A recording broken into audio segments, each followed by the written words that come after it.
C'est l'étude de Madame Patachou. C'est l'étude de Madame Patachou. C'est l'étude de Madame Patachou. Madame Patachou.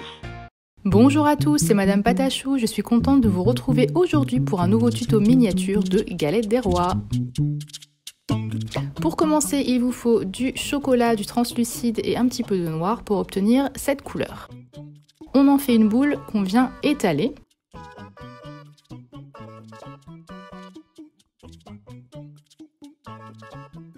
Donc vous étalez ça pas trop finement, tout dépend évidemment de la galette que vous voulez faire. Moi je vais utiliser cette assiette en porcelaine qui vient de eBay, ça fait super longtemps que je les ai achetées.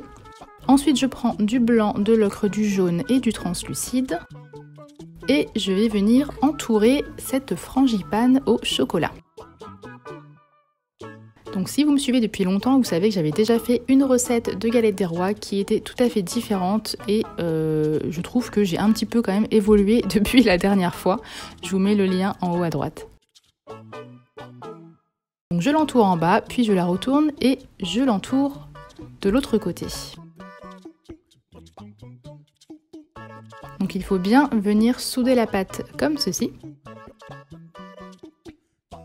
Et ensuite, vous allez bien frotter vraiment de manière à ce qu'il n'y ait plus du tout de traces de délimitation, voilà, avec le doigt ou avec un outil en silicone si vous en avez un. Mais si vous n'en avez pas, le doigt fait tout à fait l'affaire.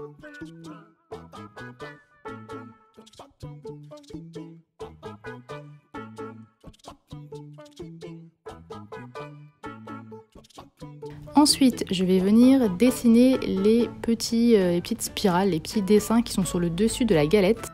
Donc pour cela, je prends un dotting tool que vous pouvez trouver sur internet. Il suffit de taper dotting tool et vous trouverez ce qu'il vous faut. Donc celui-ci, moi, c'est une abonnée qui me l'avait offert, donc je ne sais pas du tout où elle l'a trouvé, mais je sais que c'est assez facile à récupérer.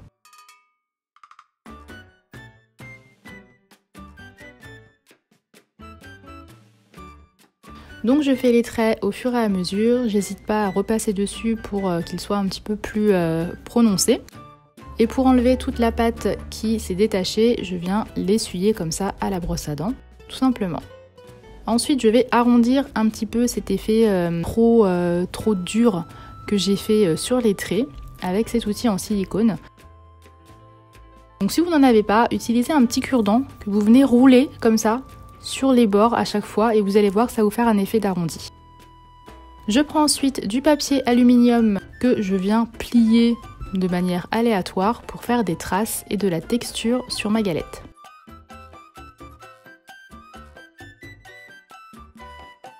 Je repasse les traits si jamais ils se sont un petit peu effacés.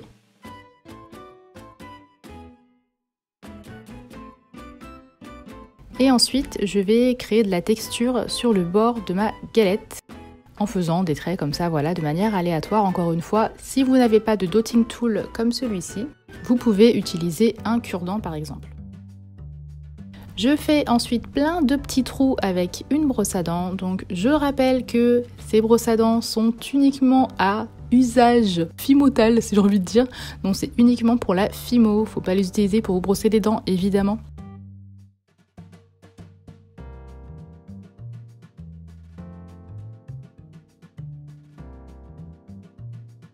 Ensuite, je fais des trous avec une aiguille. Donc si vous n'avez pas cette aiguille, utilisez une aiguille à couture. Ça marche très très bien, je vous assure que c'est la même chose.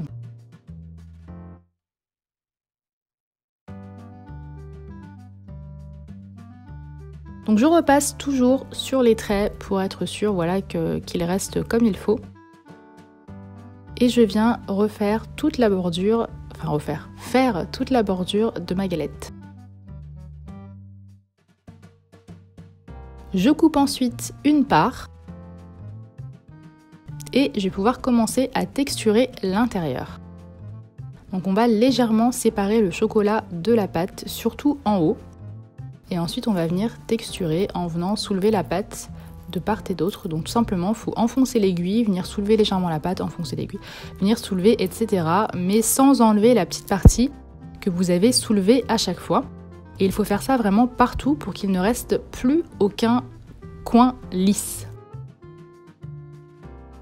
Pour la pâte feuilletée, je viens faire plein de traits pour imiter cet effet de feuilles très fines que peut avoir la pâte feuilletée. Et je viens ensuite mélanger légèrement les deux couches. Et je fais des petits trous pour terminer. Donc je fais ça sur ma part et dans ma galette évidemment. Et ensuite je vais venir colorer au pastel sec.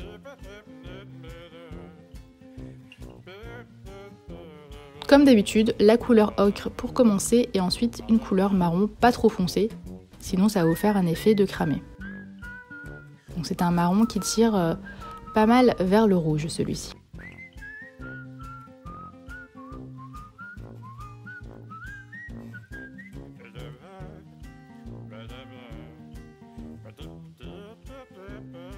Donc je vais faire la petite fève qu'il y a à l'intérieur. Donc j'ai fait une petite fève en plastique comme je pouvais trouver dans les galettes quand j'étais petite. Je sais même plus si c'est encore ça maintenant dedans parce que moi je l'ai fait moi-même en général.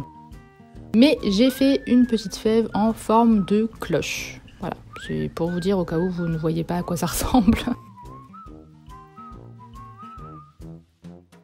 Donc j'ai fait ça très rapidement puisque de toute manière elle va venir se ranger dans ma galette.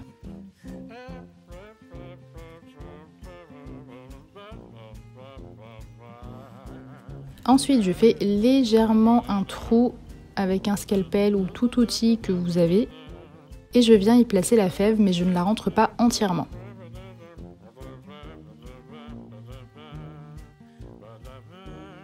Avec de la Fimo liquide, je viens coller ma galette sur mon assiette et je n'ai plus qu'à cuire le tout et oui, les éléments en porcelaine passent au four.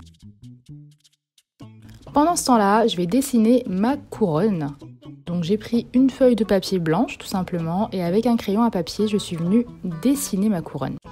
Donc j'ai fait une petite forme comme ça en papier que je suis venue découper et que j'ai détouré à chaque fois pour faire à chaque fois la même dimension de petites fleurs de lys parce que sinon c'était un petit peu compliqué.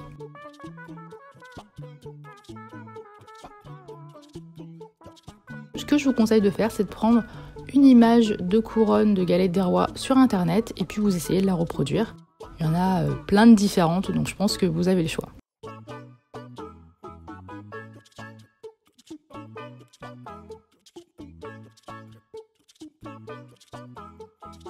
Ensuite, je viens la découper au scalpel, c'est plus simple pour surtout les petites ouvertures qui sont là au milieu. Et je viens faire la petite accroche qui va me permettre de fermer la couronne.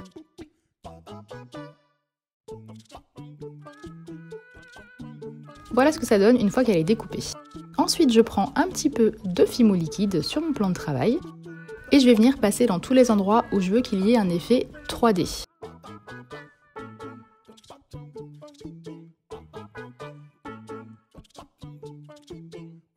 Donc je vous rassure, le papier passe au four à condition que ce ne soit pas trop longtemps et trop chaud, j'imagine. Mais moi je mets toujours un petit aluminium en toit de maison sur mes créations. Comme ça, je n'ai pas cet effet de grille dans mon four et de toute manière, il faut le mettre en chaleur tournante, je le rappelle. Sinon vos créations auront tendance à cramer. Donc je mets ça au four. Et ensuite, je vais fignoler la coloration avec de la peinture acrylique puisque c'est toujours plus joli que le pastel seul, je trouve.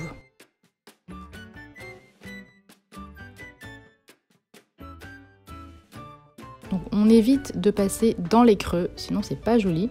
Et on en ajoute vraiment très légèrement sur le côté.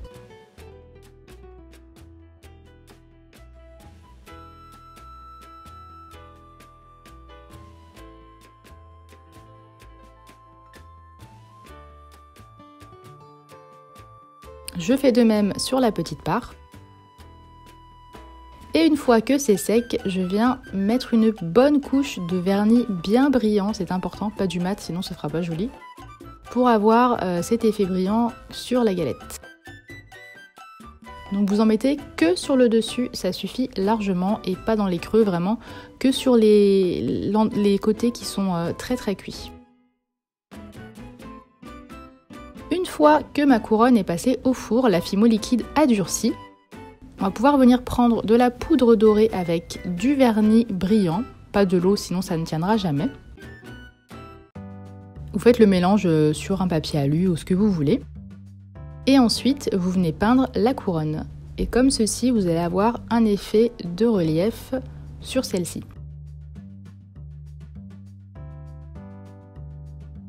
Évidemment, on n'oublie pas de faire l'autre côté, puisque sinon, quand on va la plier, ça se verra. Je fais la petite encoche pour pouvoir entrer le petit boui-boui à l'intérieur. Et ensuite, c'est terminé. J'espère que ce tutoriel vous a plu. Je vous laisse maintenant avec vos photos. Je vous embrasse. Bye!